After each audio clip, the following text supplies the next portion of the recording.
지하철을 타려고 승강장에 서면 안내방송이 나오죠. 제가 어렸을 때는 요즘 좀 바뀌었는지 모르겠는데요. 안내방송이 이렇게 나왔습니다.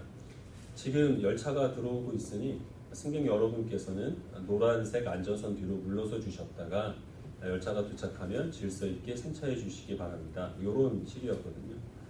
제가 중학생 때는 전철을 기다리고 있다가 이제 그 소리가 안내방송에 나오면은 거기서 이제 뒤로 돌아서 가지고 그 열차가 들어오는 선로 쪽으로 한 걸음 뒤로 물러섰습니다. 그러다가 이제 열차가 거의 도착할 때가 되면 이제 그제서야 노란선 안전선 밖으로 이제 제가 물러났죠. 또 전철을 타서도 그 전철 출입문 그 유리에 손대지 마시오라는 스티커가 붙어 있었는데요. 이제 그거를 보면서 그 위에다가 손대지 말라고 했으니까 발을 대야지 그러면서 그 발을 올려놓고 한 발로 서서 불편하게 전철을 타곤 했습니다. 정신 나간 중학생이니까 가능한 짓이죠.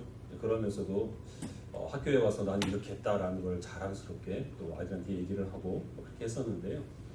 소소한 일탈을 일삼는 것을 즐거움으로 삼았던 그런 시절이 있었습니다.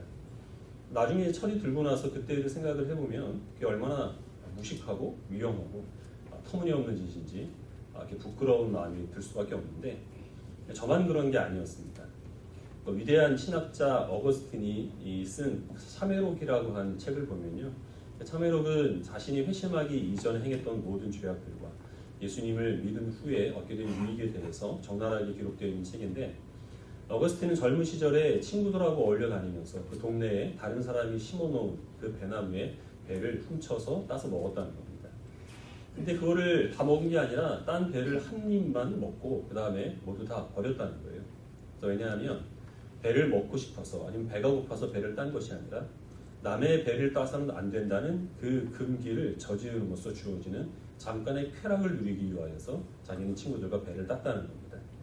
그리고 어거스틴은 거기에서 그 율법이 주는 그 한계에 대한 통찰을 얻습니다.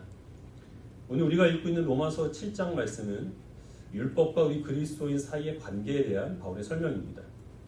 우리가 지지난주에 읽은 말씀에서 바울은 우리가 율법에 대해서 죽었고 율법도 우리에 대해서 죽은 남편과 같다라고 이렇게 얘기를 합니다. 근데 그 이전에 바울은 우리가 죄에 대해서 죽은 사람들이라고 그렇게 선포를 한 적이 있습니다.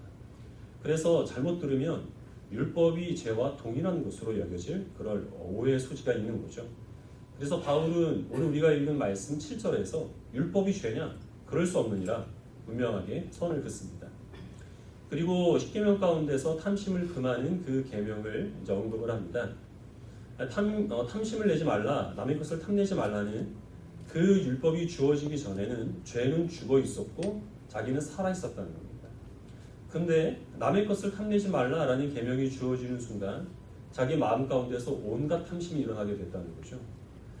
그래서 이 죄에 대해서 죽어 있어야 할 자기가 그 계명으로 인하여서 죄에 대해서 살아있게 되었고 그리고 자기 자신은 죽게 되었다라고 그렇게 이야기를 합니다. 그러면 이 율법이 죄를 주장하는 것이고 우리를 죽게 만든 것이기 때문에 율법이 악한 것이냐? 그렇지 않다는 것이죠. 율법은 우리들에게 구원과 생명을 주시기 위한 하나님의 말씀이지만 그러나 죄가 기회를 타서 그 율법을 지킬 수 없는 우리의 연약함을 이용하여 그 율법으로 말미암아 율법을 범하게 하고 그럼으로써 죄가 살아나고 우리가 죽게 되는 그런 이상한 일이 벌어지게 되었다라고 말합니다.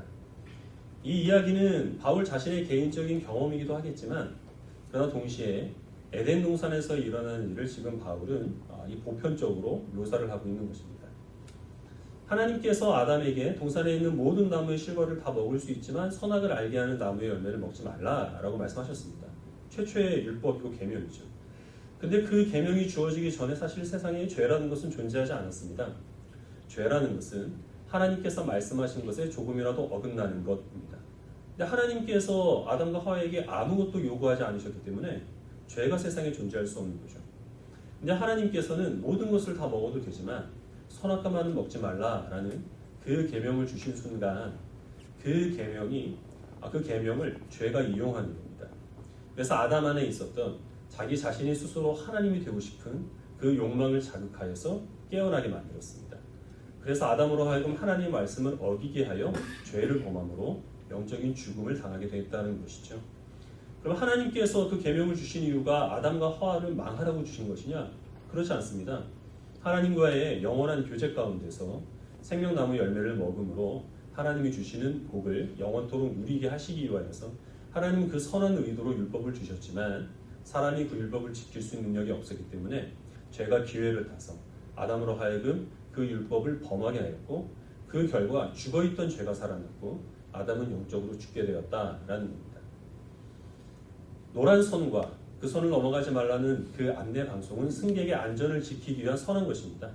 하지만 그 방송을 듣는 중학생이 그 어떤 규범을 깨트림으로써 즐거움을 추구려고 했고 그리고 또 자기의 만용을 일삼는 것을 자랑 삼으려는 그런 마음이 있었기 때문에 그 선을 넘어가게 만들어버리게 되는 것이죠. 그러한 일이 창세의 그 에덴 동산에서부터 바울을 비롯한 모든 사람 가운데서 일어나게 된 일이라고 바울은 그렇게 이야기를 하고 있습니다. 이 갈라디아서 3장 말씀을 같이 보겠습니다. 갈라디아서 3장 23절부터 29절입니다.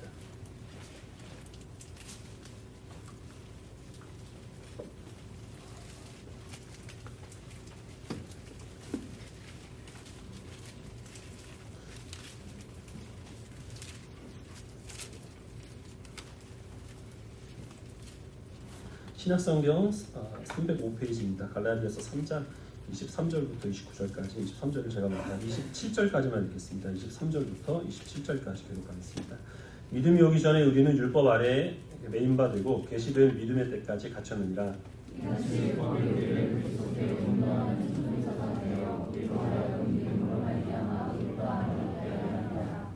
믿음이 온 후로는 우리가 초등교사 아래 있지 아니하도다.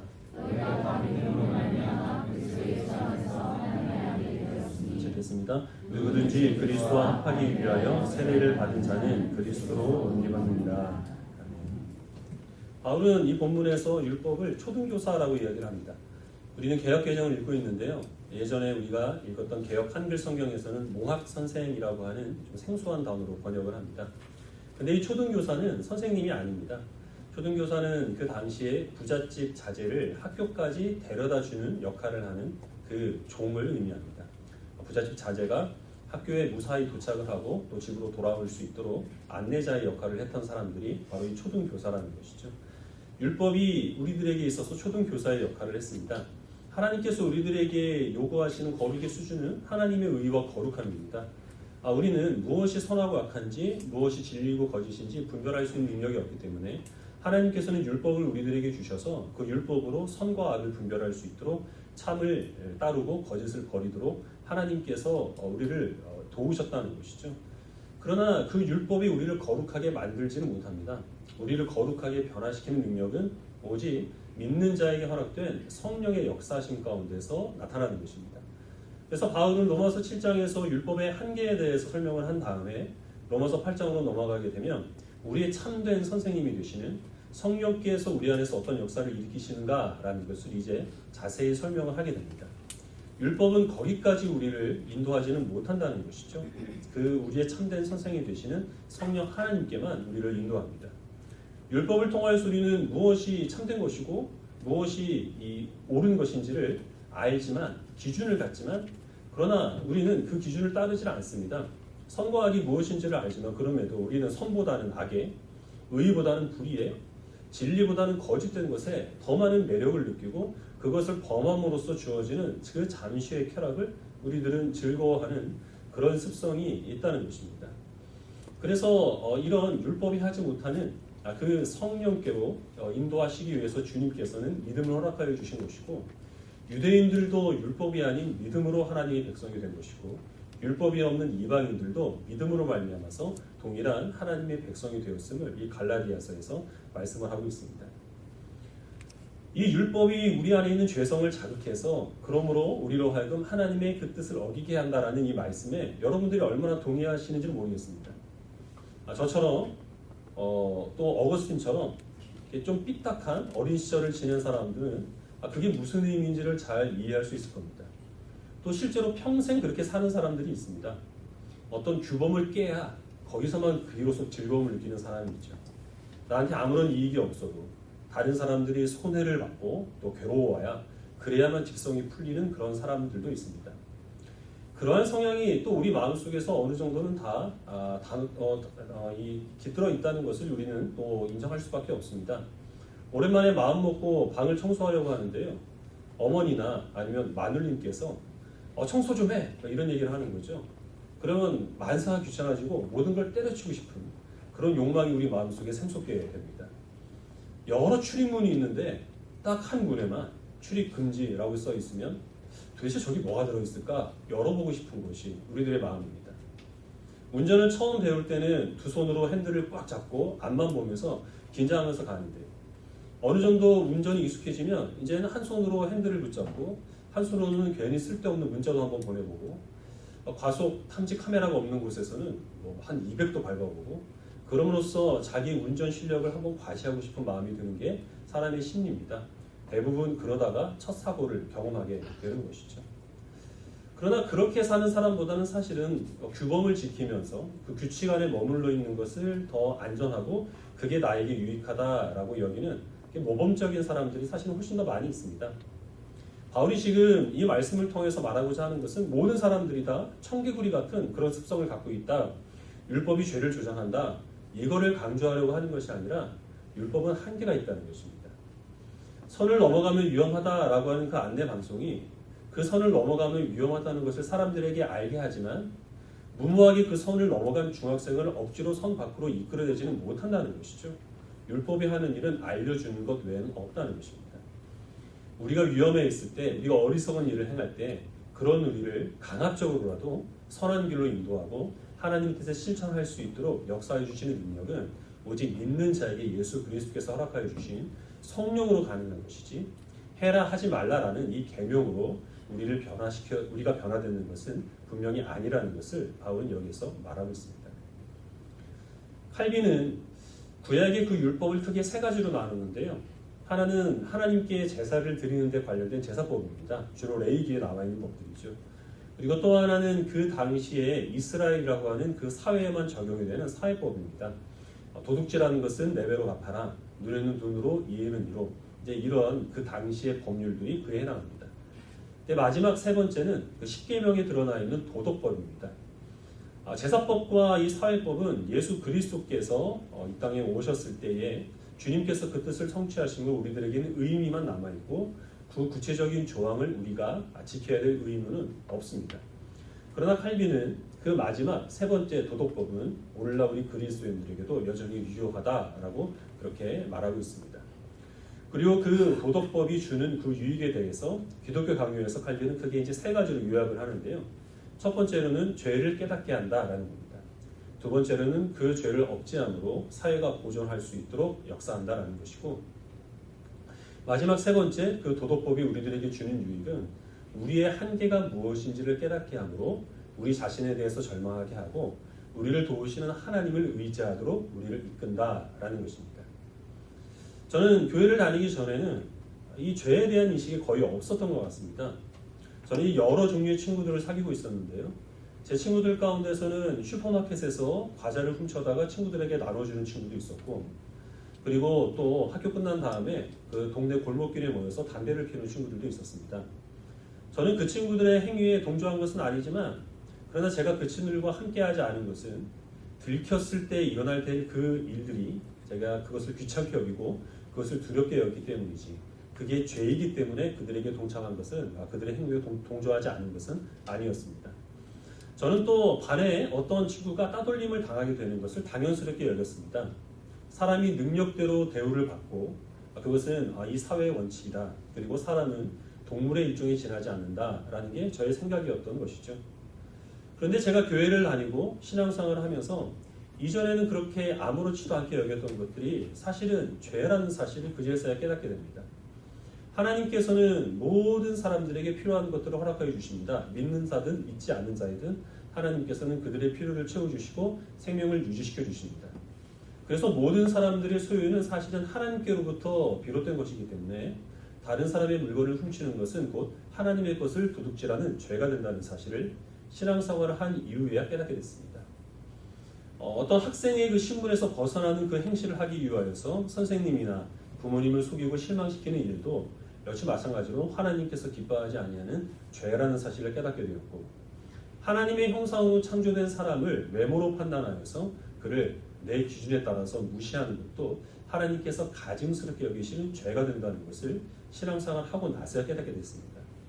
이 모든 것들은 다 하나님의 말씀이 있었기 때문에 가능한 것이죠. 하나님의 말씀이 있었기 때문에 죄가 무엇인지를 인식을 하게 된 것이고, 주의 말씀이 있었기 때문에 그 말씀에 따라 살아가고자 하는 열심을 하나님께서 허락하여 주신 겁니다. 그러나 그와 동시에 여전히 어떤 규범을 깨야 그래야 내가 내 인생의 주인이 된 것 같고 즐거움을 느끼게 되는 그런 습성이 내 안에 살아있다는 것을 인식을 하게 됩니다.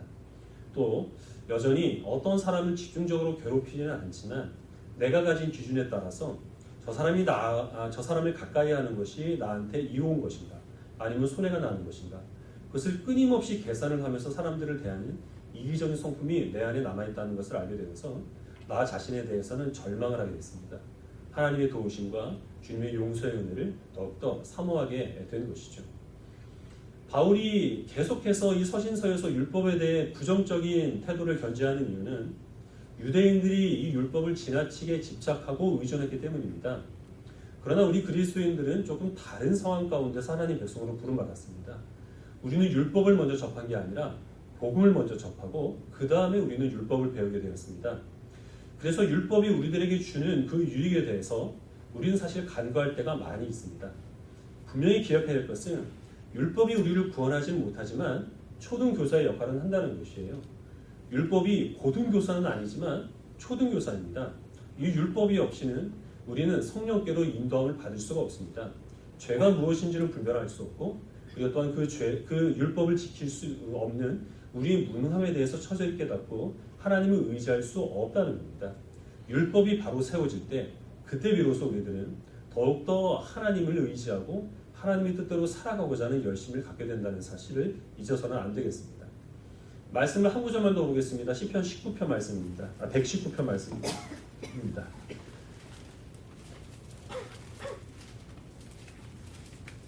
구약성경 890 한 4페이지쯤에 있습니다. 119편 97절부터 112절까지 기록하겠습니다. 구약성경 894조 시편 119편 97절부터 112절입니다.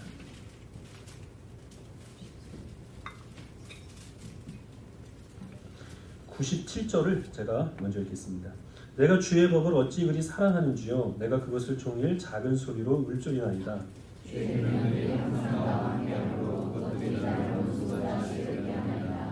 내가 주의 증거들을 늘 울조림으로 나의 명철함이 나의 모든 스승보다 나으며 내가 주의 말씀을 지키려고 발을 금하여 모든 악한 길로 가지 아니하였사오며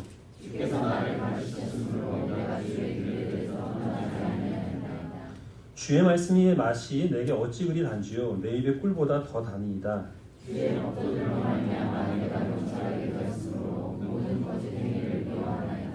주의 말씀은 내 발의 등이요 내 길의 빛이니이다.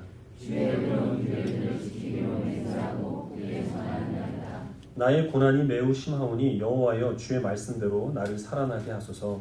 여호와여 도와오니 내 입이 드리는 자원들을 하시고 주의 공을 내게 하소서.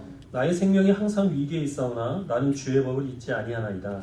아니들이 나를 해하려고 울부짖어 왔사오나 나는 주의 법도를 떠나지 아니하나이다. 주의 증거들로 내가 영원히 나의 기업을 삼았사오니 이는 내 마음의 즐거움이 됨이니이다.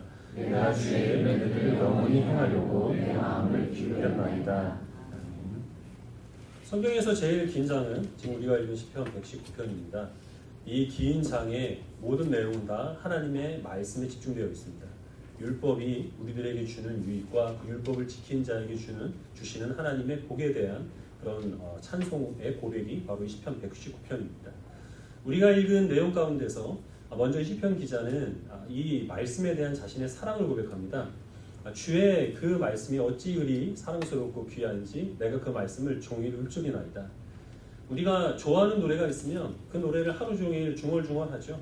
그것과 마찬가지로 이 시편 기자는 하나님의 그 율법이 너무 귀하고 또 그 율법을 암송하는 것이 너무 자신에게 기쁨이 되기 때문에 그 율법을 자기 입에서 떠나지 않게 한다는 겁니다. 왜 그렇게 하나님의 계명을 사랑하는지 우리가 읽은 내용에서 크게 이제 세 가지로 요약을 할 수가 있겠는데요. 첫 번째는 하나님의 계명이 지혜를 주기 때문입니다. 하나님의 말씀은 하나님으로부터 나온 것이죠. 세상이나 사람으로부터 나온 것이 아니기 때문에 이 하나님의 말씀은 사람으로 하여금 이 세상에 있는 어떤 악한 사람보다, 다른 사람들이 스승으로 추대하는 그런 어떤 현자보다, 아니면은 어떤 인생의 경험이 많은 그런 사람보다 훨씬 더 하나님의 말씀이 하나님의 백성들을 지혜롭게 한다는 것입니다. 우리가 어떤 특정 분야의 전문적인 지식은 전문가의 조언을 구해야 됩니다. 주식 투자에 대한 비결을 구하기 위해서 성경을 아무리 들여다봐야 하나님은 그것에 대해서 우리에게 가르쳐주지 않습니다. 그러나 어떤 그 인생의 보편적인 가치, 우리가 살아가는 목적과 의미, 이런 근원적인 질문에 대해서는 우리 그리스도인들은 다른 사람이나 아니면 세상의 어떤 교훈으로부터 답을 구하지 않아야 됩니다. 그 내용은 오직 하나님께서 성경을 통하여 우리에게 말씀해 주시는 것이기 때문에 항상 본질적인 질문에 대해서 우리들은 성경에서 답을 구하고 그것으로 우리가 우리의 지혜를 삼아야 한다는 것입니다. 두 번째로 시편 기자가 성경 말씀을 사랑하는 그 이유는 성경이 자신을 선한 길로 인도하여 주기 때문이다라는 겁니다. 성경 말씀 가운데서 상당한 부분은 명령으로 되어 있습니다. 뭘 하지 말아라, 무엇을 해라. 그래서 하나님의 말씀을 지키기엔 어렵습니다. 하고 싶은 것 하지 말아야 되고, 내가 또 하기 싫은 것을 하나님께서 명령하기 때문에 처음에 하나님의 말씀을 우리가 순종하고자 하는 데는 많은 어려움이 따릅니다. 하지만 하나님의 말씀에 순종하는 것이 훈련이 되면 그러면 어느 순간 이 하나님의 말씀이 꿀처럼 달게 느껴집니다. 단 음식은 중독성이 있잖아요. 제가 이렇게 된 게 아이스크림 때문에 그런 것이거든요. 끊임없이 손이 가게 만듭니다. 하나님 말씀에 처음 순종을 했을 때는 그게 너무나 불편하고 또 내가 왜 이래야 하는가 하는 그런 마음을 갖게 되지만 조금만 시간이 지나서 돌아보면 결국 하나님의 말씀대로 살았던 게 내게 유익이 되고 그게 복된 인생이라는 사실을 깨닫게 됩니다. 이런 경험들이 쌓이게 되면 누가 시키질 않아도 하나님의 말씀에 순종함으로 선한 길을 늘 가게 되는 것이죠. 마지막 세 번째 말씀이 우리에게 주는 유익은 우리의 인생길을 비추는 등불이 된다는 것입니다. 세상은 어둡고 혼탁합니다. 우리는 또 우리의 인생을 단 한순간도 미리 살아본 적이 없기 때문에 내일 무슨 일을 겪게 될지, 우리가 다음 달에 어디에 있을지 그 누구도 장담할 수가 없습니다. 사람들도 다 마찬가지죠. 그러나 하나님의 말씀은 우리를 사랑하시는 하나님께서 우리를 위하여 예비하여 주시는 곳으로 우리를 인도하시는 말씀입니다. 그래서 우리가 하나님의 말씀 가운데서 우리가 살아갈 그 길을 찾게 된다면 엉뚱한 길을 헤매지 않고 하나님께서 예비하신 곳으로 틀림없이 그 길로 행할 수 있게 된다는 것입니다. 그래서 말씀을 등불 삼는 그 삶이 가장 복되고 지혜로운 주의 백성이라는 것입니다. 물론 하나님께서 인도하신 대로 살아가다 보면은 세상 사람들과는 조금 다른 방향으로 갈 때가 있을 겁니다. 사람으로부터 환영받지 못하고 여러 가지 고난과 어려움이 우리를 힘들게 할 때도 분명히 있을 거예요. 그러나 이 말씀이 우리의 그 길을 비추는 등불이라는 사실을 아는 주의 백성들은 그런 혼란 가운데서도 주님의 도우심을 구하지 그 길을 떠나려고 하지 않습니다. 확고한 신념을 가지고 그 길을 따름으로 하나님께서 인도하시는 곳에 틀림없이 머무는 복이 하나님의 말씀을 등불 삼는 주의 백성들에게 주는 큰 유익이라는 사실을 이 시편 기자가 이 찬송으로 하나님께 고백하고 있는 겁니다. 여러분들이 만약에 전철을 타려고 지하철역에 가셨다가 저를 발견하신 겁니다. 근데 제가 안내방송이 나올 때마다 철로 쪽으로 뛰어드는 것을 여러분들이 발견을 하고 전철을 타서도 그 출입문에다가 발을 하나 올려놓고 그러고서 계속 가는 그 모습을 보면 여러분들은 무슨 생각이 드실까요? 그거를 동영상으로 찍어서 극혐이라는 자막을 붙여가지고 인터넷에 올리시겠죠. 어린 시절에나 그런 게 가능한 것이지 내일 모레 50이 될 저에게 그런 장난이 어울리는 것은 분명히 아닌 겁니다. 어른이 된다고 하는 것은 굳이 안내방송이 나오지 않아도 열차가 들어올 때는 선로 밖으로 물러서 있는 것이 자신에게 유익하고 그게 안전하다는 것을 알아서 멀찌감치 떨어져 있는 것이 그것이 어른입니다. 초보 운전자들은 운전을 할 때 한 손으로 운전하면서 그것을 자기의 그 운전 실력으로 과시하려 하겠지만 정말 운전 잘하는 사람은 교통법규 잘 지키고 매너 운전하는 게 자기도 안전하고 다른 운전자들에게도 유익을 끼치는 것이라는 사실을 알아서 얌전하게 운전하는 사람이 정말 실력 있는 운전자라는 것이죠. 우리는 믿음으로 구원받았습니다. 하나님의 그 말씀 가운데서 몇 가지 율법을 우리가 어긴다고 하더라도 우리가 하나님의 사랑 가운데서 끊어지거나 우리가 받은 구원이 취소되는 것은 분명히 아닙니다. 그러나 성숙한 신앙이라고 하는 것은 하나님의 그 말씀이 나를 위한 사랑의 음성이라는 것을 알아서 자발적인 마음으로 즐거이 그 말씀을 따르는 것이 성숙하고 어른스러운 하나님의 백성입니다. 모든 율법이 다 우리들에게 적용되는 것은 아니지만 분명히 성경에서 하나님께서 우리들에게 요구하시는 내용들이 있습니다. 주일에 이 자리에 모여서 거룩하고 경건한 태도로 하나님께 예배를 드리는 것, 마음과 뜻과 정성을 다해서 하나님을 찬송하고 주님께 간절히 기도하는 것, 내가 가진 기준에 따라서 내가 존중할 사람, 무시할 사람 나누지 아니하고 모든 사람들을 겸손한 마음으로 섬기는 것, 우리 소유의 일부를 구별하여 먼저 하나님께 드리고 내 재능과 내 힘을 나를 위해서만 사용하지 않고 이웃을 위하여서 봉사하는 삶을 살아가는 것, 마약이나 도박이나 음주나 흡연과 같은 것에 임박이지 아니하고 방탕한 삶 가운데서 나 자신을 구별하여 절제하는 그런 생활을 하는 것, 사사로운 유익 때문에 거짓말을 일삼지 아니하고 정직과 성실로 험한 길을 걸어가는 것, 이 모든 것들은 다 믿음으로 구원받은 우리들에게도 하나님께서 여전히 원하시는 하나님의 계명입니다. 그 말씀을 나를 얽어매르는 굴레로 여기지 않으시기를 바랍니다. 나를 더 온전하게 하나님의 백성으로 변화시키시고 나로 하여금 하나님의 그 은혜를 누리기 위한 하나님의 사랑의 음성이라는 사실을 기억하시길 바랍니다. 어떤 하나님의 말씀이든지 그 말씀으로 인하여서 우리를 변화시키실 하나님의 그 능력을 기대하심으로 누가 시키지 않아도 어떤 현실적인 이익이 없다고 하더라도 즐거운 마음으로 기쁘게 주의 말씀에 순종할 수 있는 정말 지혜롭고 어른스러운 하나님의 백성들이 되시기를 주님의 이름으로 축원합니다. 기도하겠습니다.